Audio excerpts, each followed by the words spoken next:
그렇게 이철이 남긴 유산 밸류 인베스트 그리고 레이징 또 뭐가 있나요? 이철이 남겼다라고 하기보다는 예. 이철이 투자했던 회사들이 갑자기 또 2018년 정도에 갑자기 되고 우리가 코인 사업을 한다 하면서 갑자기 코인판에 대거 뛰어듭니다. 이철이 지분이 있는 회사들이. 이철이 지분이 있거나 혹은 이철이 전환사채를 수백억씩 투자했던 회사들. 제가 이제 그 중에서 한 군데를 취재를 했어요. 이제 VIK가 500억 원을 투자했던 게임 회사 블루사이드. 블루사이드가 이제 어떤 회사냐면, 근데 뭐 이 회사가 이제 500억 투자를 받았지만 회사채가 무려 이제 1,500억에 달하고 굉장히 이제 신용 상태도 불량하고 2013년부터는 거의 매출이 전무한 이제 그런 회사입니다. 이제 그 회사가 이제 자회사가 있어요. 자회사가 판타그램이라는 회사인데 이 두 회사가 사실상 한 몸이거든요. 판타그램 대표가 이제 이모 씨인데 이 사람이 킹덤 언더 파이어라는 게임 아시죠? 예, 킹덤 언더 파이어. 예, 뭐2 만들고 뭐 엑스박스인가로 게임 나온다 그래서 막 뉴스도 많이 나오고 그랬었는데. 그 2를 만든다고 VIK가 돈을 투자한 거예요. 투자했는데 뭐 실제로는 검찰 수사 기록에 보면 게임 개발에 쓰이지 않았다. 어디에 쓰였나요? 그냥 통장이 있었답니다. 아직도 있어요? 지금은 없죠. 저도 어디 갔는지 굉장히 궁금한데 예. 제가 뭐 국세청이나 검찰은 아니니까 예. 그래서 뭐 게임을 개발을 안 하고 맨날 뭐 하고 있었는지 모르겠는데 갑자기 2018년 2월에 판타그램의 사명을 변경을 해요. 블룸 테크놀로지라는 회사로 이름을 변경을 하고 그 회사가 코인을 팔기 시작합니다. 이름부터 뭔가 이제 게임 회사 같진 않고 뭔가 기술 회사 같은 느낌으로 바꾸긴 하네요. 네, 블록체인 기술 회사다. 네. 우리는 세계 최고의 기술을 만들고 있다. 예. 하면서 이제 이 블러핑이 굉장히 심했거든요. 그래서 뭐 자기네들은 뭐 그렇게 팔라고 지시한 적이 없다고 하는데 사우디아라비아의 국영석유 기업 아람코가 자신들이 개발한 로커스 체인이란 코인으로 이제 뭐 앞으로 다 원유 거래를 할 거다. 아람코가요? 네. 그 다음에 인도에 있는 까나라뱅크라는 예. 은행에서 까나리 뱅크? 까나라 뱅크라고 있어요. 까나라 뱅크. 이게 유명한데요. 까나라 뱅크. 그 동네에서는 유명한 은행이죠. 예. 거기서 자산 보증, 예. 1조 원 이상 한다. 자산 보증을 막 해준대요. 그러니까 이제 막 사람들이 거의 혹한 거지. 이제 물론 이제 사우디아라비아 아람코 얘기가 좀 터무니없는 얘기잖아요. 근데 그거가 아니더라도 자산 보증이 된다고 하니까. 사실상 원금 보장이 된다고 하니까. 그렇죠. 사실상 원금 보장이라고 마찬가지인데 거의 백서에 이렇게 써 있어요. 자산 보증을 하는 프로그램을 진행하고 있다. 그렇기 때문에 우리는 약속한 적이 없다는 거야. 그게 무슨 말이에요? 진행을 하고 있다는 거지 약속한 적은 없다. 약속한 적은 없다. 이런 소리 하면서 파니까 이제 사람들이 그거를 코인 한 300억 원어치 정도를 샀어요. 많이 샀네요. 많이 300억. 샀죠. 근데 그 중에서 100억 원 정도를 또 이제 밸류의 후신으로 의심이 되는 레이징이 밸류의 모집책들을 동원해서 팔았습니다. 이철의 유산들이 각자 그렇죠. 뭉쳤다 쪼개졌다 뭐 열심히 공조를 하는 것이죠. 공조도 하고 활동을 하고 있네요. 네, 그리고 이제 이 회사가 2018년 9월에 뭐 상장을 한다. 해서 이제 뭐 비박스라는 거래소에 상장을 했어요. 그 거래소에 상장할 때 이 상장을 진행하는 담당자가 밸류의 투자심사역이었습니다. 그 집단지성 중에 한 분이시죠. 네. 그때 뭐 1.64달러 무조건 맞추니까 이 사람들이 보통 이거를 150원부터 한 800원 비싸게는 2,000원까지도 팔았거든요. 코인 한 개당. 근데 1.64달러면은 뭐 거의 한 2,000원 정도 되잖아요. 예. 그러니까 대부분 다 이득을 볼 수 있는 뭐 그런 상황이다라고 하면서 했는데 실제로 상장해보니까 뭐 1.64달러가 안 됐죠. 그리고 처음에 뭐 최대 올라갔을 때가 1달러 정도? 지금은 한 우리나라 돈으로 한 7원? 7원. 네. 6, 7원 뭐 많이 나갈 때는 뭐 11원까지도 올라가고 요 사이로 이제 왔다 갔다 하고 있습니다. 그렇네요. 하여간 좀 씁쓸하네요. 그래서 지금 이 회사는 제가 취재해서 보도를 좀 많이 했었고요. 피해자들이 이제 45명 원 정도가 모여서 단체 고소를 해놨고 경기 남부경찰청에서 이제 수사를 진행하고 있고 뭐 수사가 좀 잘 됐으면 좋겠네요. 어쨌건. 여기 하나 추가하면 이 회사의 비상임이사 예. 그러니까 비상근이사죠. 비상근이사로 이제 근무하고 계시는 분이 한 분 계세요. 그러니까 사실상 이제 거기에 홍보 업무 등등을 다 총괄하고 계신데 이제 그분이 문모 씨인데 아까 말씀드렸던 미래에셋에서 보험 팔 때 점장하셨던 그분이 또 거기 가서 또 일을 하고 계십니다. 그 멤버들이 다시 또 이렇게 조금씩 드림팀이죠. 이제 본격적으로 시작해볼까요, 드디어? 그렇다면 이철과 검언유착과 밸류인베스트 코리아의 이철 대표가 14년 6개월 형을 받으면서 뭐 사실상 끝났다라고 생각했는데 다시 또 이철 대표가 나온 이유가 도대체 무엇인지, 검언유착 얘기가 왜 나왔는지, 이게 사실은 지금 최대 이슈 중에 하나인데 왜 어떻게 이게 나오게 됐는지 그거부터 한번 설명을 해주시겠어요? 이동재 기자. 예. 그러니까 이제 조금이 아니죠. 많이 과도하게 취재를 했죠. 그래서 저도 그 녹취록 이제 한번 봤는데 또 부적절한 얘기들이 많았던 것 같아요. 뭐 자신이 뭔가 할 수 있었다. 이따 뭐 검찰 내 영향력을 뭐 발휘할 수 있다. 허풍들, 뭐 이철 대표한테 편지를 보낸 것들. 제가 보기에는 문제가 많아요. 근데 문제가 많은데 이제 그걸 떠나서 이게 처음에 취재 발단이 어떻게 된 거냐라는 게 좀 중요할 것 같아요. 2019년 1월이었을 거예요. 그때 이제 제가 벨린베스트 코리아 사건을 조금 뒤늦게 시작을 했어요, 사실은. 근데 2015년에 검찰에서 보호자를 뿌리고 할 때 저는 그건 안 했거든요. 이제 우연한 기회에 제가 이제 수사 기록이나 뭐 형사 기록이나 제보도 받고 하면서 이제 이런 내용들을 보게 됐고, 이 사건이 정말 단순하게 이제 이철 하나 잡혀 들어가서 끝날 문제가 아니구나, 라는 생각을 했었거든요. 그러면 취재할 때 우리가 시의성도 없는데, 마구잡이로 쓸 수는 없잖아요. 그래서 단초를 찾으려고 임원들, 경영진들, SNS, 뭐 트위터 뭐 이런 걸 제가 한번 싹 뒤졌어요. 뒤졌는데 어떤 신모 씨라는 이제 밸류의 이제 바지 대표가 하나 있었는데 그 사람의 페이스북에서 친노 쪽 정치인들이 대거 이제 사진이 나온 거예요. 그래서 내용을 살펴보니까 그때 제가 확인한 분들이 뭐 유시민 노무현재단 이사장, 뭐 김수현 청와대 정책실장, 변양균 전 청와대 정책실장, 이재정 경기도 교육감, 뭐 이제 뭐 예술인으로는 뭐 양우석 감독님, 그리고 뭐 도정환 의원님도 계셨고, 그리고 이전에 김창호 씨라고 동국대 석좌교수 하시는 분인데 그분이 이제 노무현 정부 시절에 국정원고 차장이었죠.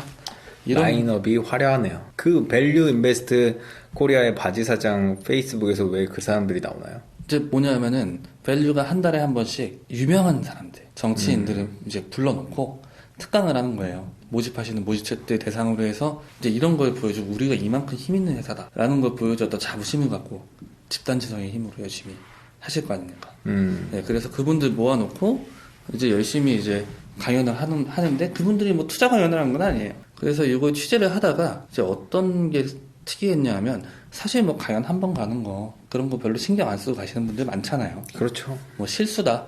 예. 뭐라고 하면은 우리가 할 말은 없는데 이상하게 유시민 그 이사장님은 3번이나 가신 거예요, 거기에. 기간이 어느 정도? 이제 2014년 8월에 밸류의 이제 모집책들을 대상으로 강연을 하러 가셨고 2015년 1월인가 2월 이 사이에요.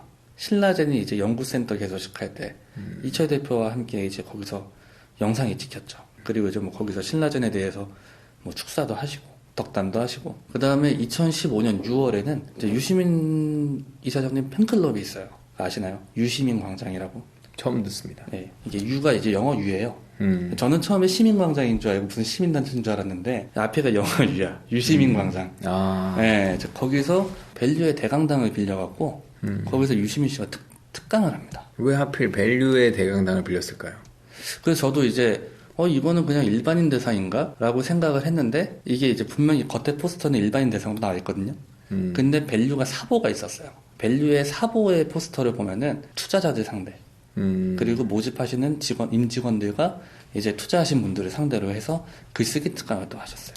그래서 한 1년간 3차례 정도 밸류를 방문을 했던 겁니다. 그래서 제가 이 내용을 좀 또 취재를 해보니까 이철 대표가 국민참여당, 열린우리당에서 이제 친노개혁파들 쪼개서 나와서 만들었던 그 복참당의 의정부 지역위원장이었더라고요. 그렇게 해서 유시민 이사장과는 굉장한 인연이 있었고 유시민 이사장이 선거할 때 지방선거할 때 이제 막 선거운동하는 사진들 있잖아요. 거기 보면은 이철 대표랑 유시민 이사장이 같이 찍은 사진들이 있어요. 이런 것들을 발견하다 보니까 이거 정말 이상하다. 보통 인연은 아니구나. 이거는 일반적인 인연은 아니다. 라는 생각을 하게 됐던 거죠. 그렇게 취재를 진행을 했는데 이게 이제 또 보는 사람마다 판단이 다를 수 있어요. 그러다 보니까 뭐 기사가 좀 늦춰지기도 하고 좀 그런 과정에서 제가 아는 분이 저한테 취재물을 조금 들었던 분이 있는데 이제 한국일보에 이 기사 내용을 흘린 거죠. 그래서 이게 한국일보에서 먼저 기사가 나왔어요. 검언 유착의 시초가 선배가 한 그 취재 때문에 발생한 거예요? 그것 때문에 발생을 한 거죠. 그래서 그것 때문에 얘네들 뭐 먹은 거 아니야? 라는 의심에서 이동재 기자가 그거를 취재를 하는 과정이었던 거죠. 가장 큰 타겟은 사실은 뭐 어떻게 보면은 유시민 이사장이 워낙 유명하시니까. 근데 그게 한국일보에서 갑자기 채널A로 어떻게 갔나요? 한국일보에서 기사가 나갔고. 한국일보에서 기사가 나왔고. 그 이후에 제가 그 기사를 썼어요, 저도. 저도 썼고, 여기에 좀 추가해서 제가 이거에 좀 의심을 좀 더 가졌던 거는 이런 거였습니다. 뭐 여기 가신 정치인들도 있고, 뭐 영화 감독도 있고 하잖아요. 김창호 처장, 아까 말씀드렸던. 그분은 실제로 밸류에서 6억 2,900만 원을 수수해서 징역 1년 6개월 선고를 받았었어요. 밸류에서 받았어요? 돈을 받았죠. 왜 받았어요? 정치자금법 위반이었는데 선거자금이었죠. 이게 의심하는 게 완전히 뭐 근거 없는 얘기는 아니네요. 터무니없는 얘기는 아닌 거죠. 예를 들면 이미 그렇게 강연을 갔던 사람 중에 한 명이 선거자금을 받았었고, 특히 유시민 사장 같은 경우에는 3번이나 1년에 3번 정도 찾을 정도로 자주 찾았고, 더군다나 이철 대표와는 좀 가까운 사람이었고, 그렇다면은 의혹을 가져볼 수도 있지 않나. 네, 그 정도 취재 포인트 잡는 거는 기자면은 의심하는 게 당연한 겁니다. 추가적으로 하나 더 말씀을 드리면, 양우석 감독님, 영화 변호인의 감독님이시잖아요. 예. 노무현 대통령을 모티브로 했었죠. 저 개인적으로 노무현 대통령 굉장히 좋아합니다. 근데 이분이 이제 과거에 로커스라는 회사에 재직을 했었습니다. 근데 이 로커스에 이분이 재직을 할 때 밸류가 로커스에 투자를 해요. 또 이게 돈으로 좀 엮인 사이네요. 돈으로 엮인 사이죠. 그래서 제가 이제 양우석 감독님이 인터뷰를 했어요. 취재 인터뷰를 했는데 처음에는 이제 뭐 거부를 하시다가 제가 이건 어떻게 된 거죠라고 좀 이렇게 뭘 좀 보여드렸더니 술술술 다 말씀해 주셨는데, 이제 이분께서 이제 처음에 밸류에 강연을 갔던 게 로커스 투자를 좀 원활하게 해주게 하기 위해서 였다고 하더라고요. 그러니까 강연의 조건이 투자였던 거예요. 네, 그렇게 된 거고, 이분이 퇴직을 하시고 이제 웹툰 플랫폼 회사에 하나에 개입을 하십니다. 근데 이게 재밌는 게, 제가 이제 언론 얘기를 좀 할게요. 예. 저 전공이 미디어 비평이니까.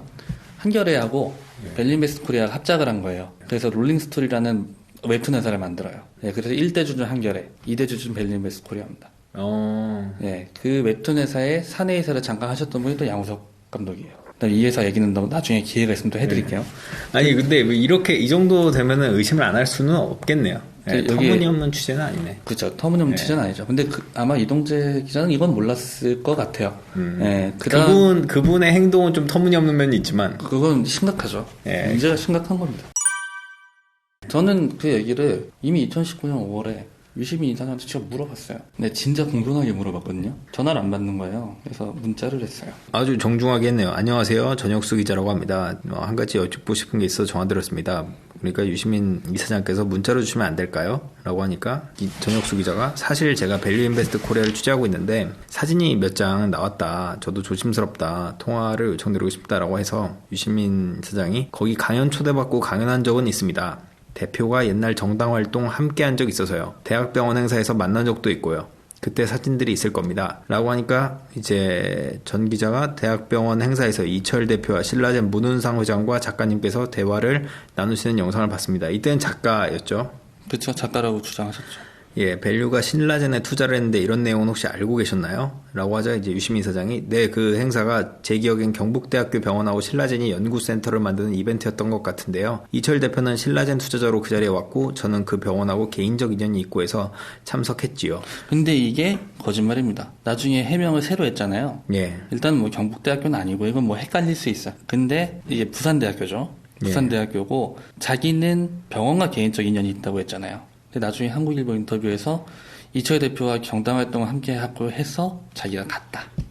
라고 말씀을 하셨죠. 이게 거짓말이었던 거죠. 그러니까 이 유시민 사장의 해명은 당시에는 이철 대표는 신라젠 투자자로 왔고 나는 병원하고 개인적 인연이 있고 해서 참석했다. 이철 대표 때문에 참석한 건 아니다. 라고 그렇죠. 했는데 이제 이철 대표와 개인적 인연이 있던 것으로 이제 나중엔 해명이 바뀌었다. 이런 그렇죠. 얘기인데요. 뭐 이런 얘기들은 강연의 내용을 물어봤던 거고 맨 마지막으로 이걸 물어봤죠. 강연은 한 번뿐이고요. 투자 세미나 같은 건 한 번 없고요. 주제는 아마도 어떻게 살 것인가 였을 겁니다. 뭐 이렇게 말을 했고. 이건 맞아요. 그 다음에 어떻게 쓸 것인가 또 하셨고요. 어떻게 쓸 것인가도 네. 했고요. 그러니까 한 번이라는 것도 거짓말이죠. 강연은 한 번뿐이었습니다. 라는 말도 이제 강연이 2번이지. 강연은 2번이고 네. 이제 그 팬클럽 팬클럽도 강연이라고 봐야죠. 팬클럽 강연. 그럼 3번 간 건 뭔가요? 한 번은? 신라젠 축사를 가서 예. 끝나고 난 다음에 밸류에 이제 홍보팀이 있어요. 예. 얘네들 홍보 영상 촬영하잖아요. 거기 예. 인터뷰했어요. 그래서 이제 유시민 사장은 이제 다 말씀드린 것 같군요. 라고 해서 정 기자가 답변 주셔서 감사합니다. 죄송하지만 한 가지만 더 여쭙겠습니다. 이철 대표 비서였던 임모 씨가 국민참여당 통합진보당 소속으로 선거에 출마했던 것으로 압니다. 지금은 청와대에서 근무하고 있던데 아시는 바가 혹시 있으신지요? 어려운 질문 드려 송구합니다. 씹혔죠. 여기서 특히 이미 정치자금법 위반으로 한 명이 대법원 판결이 나온 만큼 좀 날카로운 시선으로 봐야 되는 건 맞는 것 같습니다. 저는 개인적으로 그렇게 생각해요. 그렇죠. 그리고 제가 추가로 하나만 더. 예. 양우석 감독님이 이제 한겨레 한번 했다고 하셨잖아요. 그렇죠. 예. 근데 재밌는 거는 한겨레는 벨리인베스트 코리아 기사 안 씁니다. 미디어 비평 전문이시니까 네. 한 소리고 저는 한겨레가 뭐 썼는지 안 찾아봅니다. 제가 일일이 다 찾아봤는데 예. 딱 하나 썼어요. 김창호 씨 구속될 때. 근데 검언유착 보도는 정말 열심히 하시더라고요. 검언 유착 보도는 열심히 하는데 정작 밸류나 자기가 좀 관련이 있었던 업체에 대한 얘기는 전혀 하지 않는다. 전혀 하지 않았고 이거 좀 내로남불 아니냐? 내로남불이 심각하죠. 한겨레도 미디어 비평을 하거든요. 근데 할 때 좀 자신들부터 좀 돌아보는 게 좋지 않을까? 라는 생각이 좀 들고요. 구독, 좋아요, 알림 설정까지 부탁드립니다. 20만 가자!